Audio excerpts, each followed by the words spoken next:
18 апреля «Зенит» Ижевск возобновляет футбольный сезон. Первый матч в весенней части первенства команда должна была провести на поле Центрального республиканского стадиона в столице Удмуртии. Однако к назначенному сроку арена оказалась не готова. Клубу пришлось договариваться об аренде газона стадиона «Рубин» в Казани. Для ижевских болельщиков организовали бесплатные автобусы на игру, чтобы создать на нейтральном поле хоть отчасти домашнюю обстановку. Это важно, поскольку по весне ижевчанам предстоит напряженная борьба за сохранение лидерства в турнире. Мы побывали на открытой тренировке «Зенита», чтобы узнать, с каким настроением команда подходит к возобновлению чемпионата. Ну, если говорить о сборах в Турции, то прошло все хорошо, погода хорошая была, спарринг-партнеры очень хорошие, я бы сказал, да.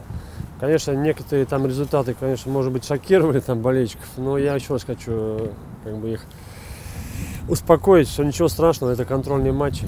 То есть здесь официальный матч, он отличается в другую сторону, кстати. Поэтому мы надеемся, что будет все хорошо. Новичков проверили, да, молодежь проверили, поэтому как раз подготовились к 18-му.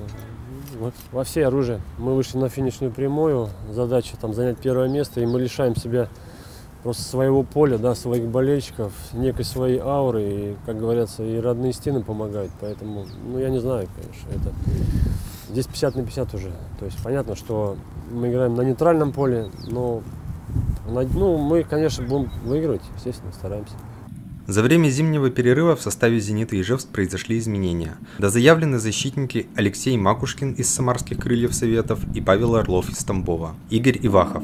Полузащитники Виктор Уан из Новотроицкой Носты и Алексей Шибанов из Дзержинского Химика, нападающий Алексей Курзенев из Пермского Амкара.